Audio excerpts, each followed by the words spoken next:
Hello student, આજ આપણે ફિઝિક્સમાં પ્રકરણ 1 વિદ્યુત ભાર અને વિદ્યુત ક્ષેત્ર વિશે શીખીશું. કે વિદ્યુત ભારો એટલે શું અને આપણે અભ્યાસ કરવાનો છે. તો વિદ્યુત ભારોનો અભ્યાસ ફિઝિક્સની જે શાખામાં થાય છે તેને ઇલેક્ટ્રોમેગ્નેટિઝમ કહે છે. મેગ્નેટિઝમ કહે છે. ઇલેક્ટ્રો મીન્સ ઇલેક્ટ્રિક એટલે કે વિદ્યુત. મેગ્નેટિઝમ મીન્સ ચુંબકીય. મતલબ કે વિદ્યુત ભારના કારણે વિદ્યુતનું નિર્માણ થશે અને વિદ્યુતના કારણે ચુંબકીય અસર ઉત્પન્ન થશે. તો મતલબ કે વિદ્યુત ભાર, વિદ્યુત અને ચુંબકીય એ બધી જ વસ્તુ એકબીજા સાથે જોડાયેલી છે. ચેપ્ટર 1 હશે એમાં આપણે સ્થિર વિદ્યુત ભારનો અભ્યાસ કરીશું. સ્થિર વિદ્યુત ભાર અને સ્થિર વિદ્યુત ભારનો અભ્યાસ કરીશું. એ અભ્યાસ માટેની જે ભૌતિક વિજ્ઞાનની શાખા છે તેને આપણે કહીશું સ્થિર વિદ્યુત શાસ્ત્ર.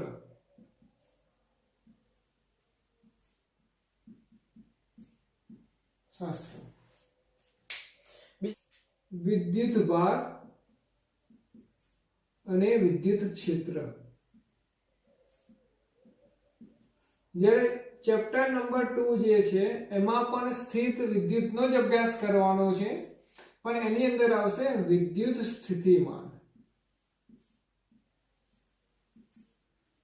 વિદ્યુત સ્થિતિમાનનો અભ્યાસ કરવાનો છે. સ્થિત વિદ્યુત શાસ્ત્રની અંદર વિદ્યુત ભાર આપણે વાત કરીએ કે સ્થિર છે. હવે આપણે જોઈએ કે વિદ્યુત ભાર એટલે શું.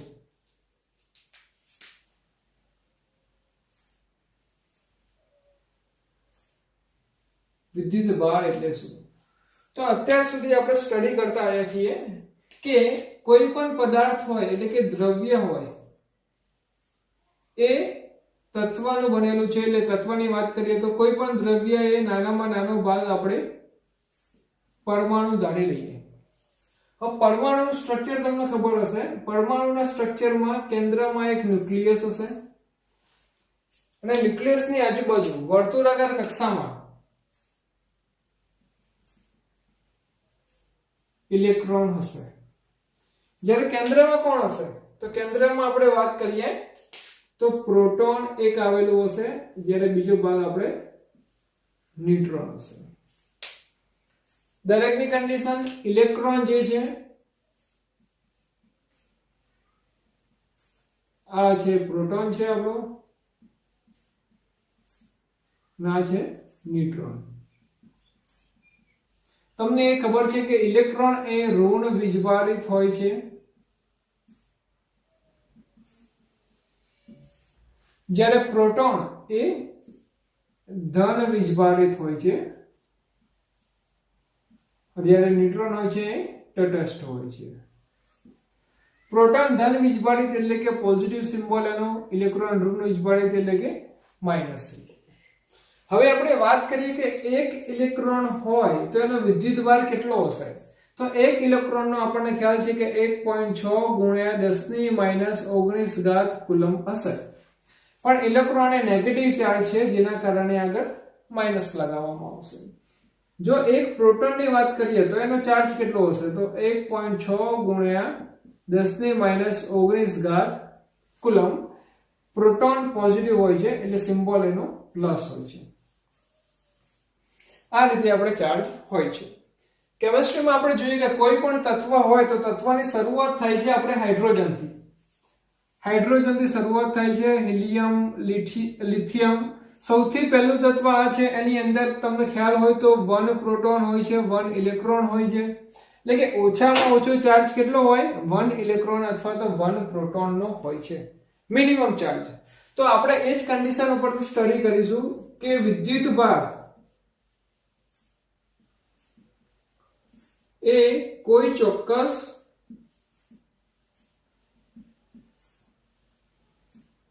પૂર્ણાંક સંખ્યાના ગુણાંકમાં હોય છે. એટલે કે વિદ્યુત ભારનું સૂત્ર આપણે જોઈશું તો Q = NE થશે, જ્યાં જ્યાં n ની વેલ્યુ આપણે લઈ શકીશું +1 +2 +3 up to dash dash dash, જ્યારે -1 -2 up to dash dash dash.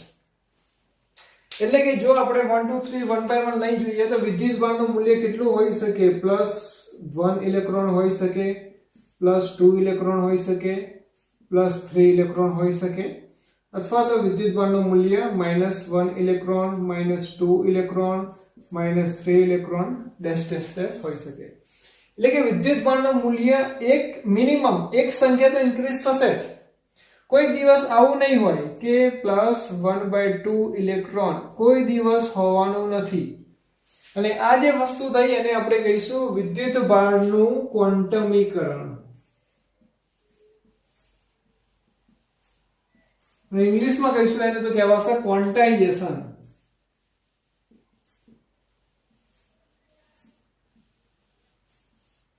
Of charge.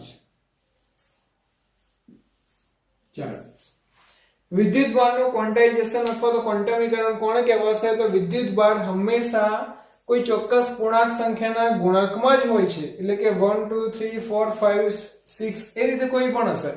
જેમ અત્યારે આપણે વાત કરીએ કે આપણે મિનિમમ બજારમાં જઈએ તો 1 રૂપિયો યા ફિર 2 રૂપીસ 5 રૂપીસ એ રીતે ચાલે છે. જો તમે 25 પૈસા લઈને જશો માર્કેટની અંદર તો તમને કોઈ વસ્તુ મળવાની નથી. ચાહે કોઈ એક ચોકલેટ 25 પૈસાની હશે તો પણ તમે 1 રૂપીસ લઈને જશો તો ફોર્ડ ચોકલેટ તમને મળશે, બટ 25 પૈસા લઈને જશો તો કોઈ મળવાનું નથી. જે પૈસાનું ક્વોન્ટાઇઝેશન કોને કહેવાશે? 1 રૂપીસ ને કહીશું આપણે અત્યારે. એ જ રીતે ઇલેક્ટ્રોનનું ક્વોન્ટાઇઝેશન હશે એને શું કહેવાશે? Q Ne when n +or -1 2 3 4 5 6 7 એ રીતની કન્ડિશન થશે. તો આ કન્ડિશન થઈ ગઈ આપણે ક્વોન્ટાઇઝેશન ઓફ ઇલેક્ટ્રોન. પણ આપણે અહીંયા જુઓ તત્વની અંદર વાત કરી તો 3 કણો વિશે અભ્યાસ કર્યો આપણે, પ્રોટોન, ન્યુટ્રોન અને ઇલેક્ટ્રોન. આપણે આનાથી નાના કણોનો હજી સુધી અભ્યાસ કર્યો નથી કોઈ દિવસ. તો આ જે કણો છે એને આપણે મૂળભૂત કણો કહી શકીએ. મૂળભૂત કણો. આવા ટોટલ કોઈ પણ તત્વમાં પરમાણુમાં અંદાજે 100 જેટલા મૂળભૂત કણો છે. કેટલા છે? 100 જેટલા મૂળભૂત કણો આવેલા છે. પણ એમાંથી આપણે બેઝિક અત્યારે આ ત્રણની જ વાત કરવાની છે. કયા કયા? ઇલેક્ટ્રોન, પ્રોટોન અને ન્યુટ્રોન. ઇલેક્ટ્રોનને આપણે E વડે દર્શાવી શકીએ, પ્રોટોનને આપણે P વડે અને ન્યુટ્રોનને આપણે N વડે દર્શાવી શકીએ. જેમાં ઇલેક્ટ્રોન એ ઋણ વીજભારિત હોય છે, પ્રોટોન એ ધન વીજભારિત અને ન્યુટ્રોન એ તટસ્થ હોય છે. આ 3 મૂળભૂત કણો વિશે જ આપણે અભ્યાસ અહીંયા કરીશું. હવે મૂળભૂત કણોની વાત કરીએ તો ખરેખર આનો નાનો ભાગ પડી શકતો નથી, જેના કારણે એને મૂળભૂત કણો કહીએ છીએ. પણ જો બીજા શબ્દોમાં વાત કરીએ તો આનાથી નાના કણો પણ શોધાયા છે, જેને આપણે ક્વાર્ક્સ કહીએ છીએ. એટલે કે ક્વાર્ક્સ જે મેનલી બે પ્રકારના હોય છે, અપ ક્વાર્ક્સ અને ડાઉન ક્વાર્ક્સ. કયા કયા પ્રકારના હોય છે? અપ ક્વાર્ક્સ અને ડાઉન ક્વાર્ક્સ. અપ ક્વાર્ક્સ એ +2/3 ઇલેક્ટ્રોન ધરાવશે, જ્યારે આ થશે -1/3 ઇલેક્ટ્રોન ધરાવે છે. આ એક વસ્તુ તમારે યાદ રાખવાની છે એમસીક્યુ માટે કે મૂળભૂત કણો આ છે, પણ એના સિવાય પણ શોધાયા છે ક્વાર્ક્સ, જેમાં અપ ક્વાર્ક્સ 2/3 ઇલેક્ટ્રોન અને ડાઉન ક્વાર્ક્સ -1/3 ઇલેક્ટ્રોન ધરાવે છે. જસ્ટ ફોર નોલેજ આપણે યાદ રાખવાનું છે. મીન્સ ક્વાર્ક્સ મૂળભૂત કણો છે, એના સિવાય ઇલેક્ટ્રોન, પ્રોટોન, ન્યુટ્રોન જે વીજભારિત આધારે આપણે ધ્યાનમાં રાખવાનું છે. આગળ જોઈએ આપણે વિદ્યુતીય બળ વિશે આપણે જોઈશું. સો વિદ્યુતીય બળ એટલે કોના કારણે? વિદ્યુત ભારના કારણે લાગતું બળ કે જે પદાર્થનો આંતરિક ગુણધર્મ છે.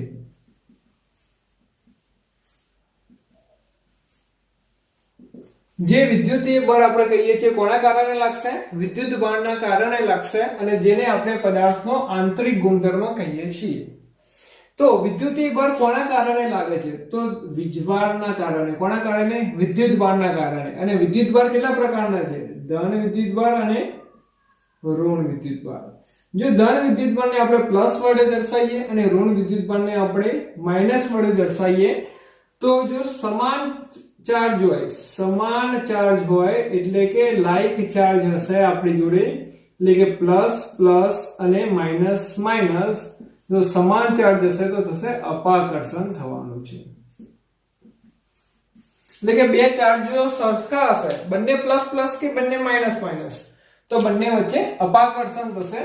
જ્યારે અસમાન ચાર્જ હશે, અસમાન ચાર્જ એટલે અનલાઇક ચાર્જ હશે. અનલાઇક ને બીજી રીતે કહીશું તો આપણે વિજાતીય વિદ્યુત ભાર હશે. આપણે વિદ્યુત ભાર વિજાતીય એટલે કે પ્લસ એક હોય, બીજો માઈનસ હોય, કાં તો માઈનસ પ્લસ હોય, ત્યારે એનો આકર્ષણ થશે, એટલે કે એટ્રેક્શન. અહીંયા આપણે જોઈશું તો રિપલ્શન થશે. અને બીજી રીતે એને કહીશું તો સજાતીય વિદ્યુત ભાર. ધ્યાન રાખજો, સજાતીય વિદ્યુત ભાર હોય તો અપાકર્ષણ થશે, અને વિજાતીય વિદ્યુત ભાર હોય તો આકર્ષણ થશે. સેમ ચુંબકના જેમ વસ્તુ આવે છે. આપણે એનું એક્ઝામ્પલ જોવું હોય તો એવું વિચારી લો કે એક સળિયો આપણે અહીંયા બાંધી દીધો છે.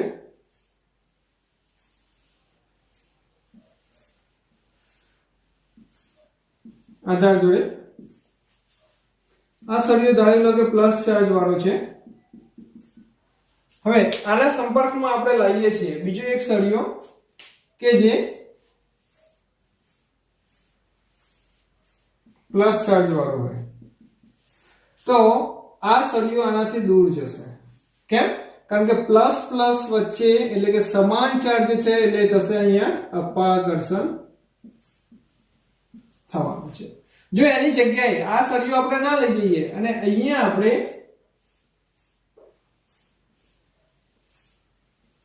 ઋણ વીજભારિત સળિયો લઈ જઈએ, તો પ્લસ અને માઈનસ વચ્ચે આકર્ષણ થશે, એટલે કે આ સળિયો આની તરફ આવશે, એટલે કે અહીંયા થવાનું છે આકર્ષણ. કેમ આકર્ષણ? વિજાતીય વિદ્યુત ભાર, અને અહીંયા છે આપણા સજાતીય વિદ્યુત ભાર. એટલે કે સમાન ચાર્જ હોય, સરખા સરખા ચાર્જ હોય તો અપાકર્ષણ થશે, અને વિરુદ્ધ પ્રકારના ચાર્જ હોય તો આકર્ષણ થવાનું છે.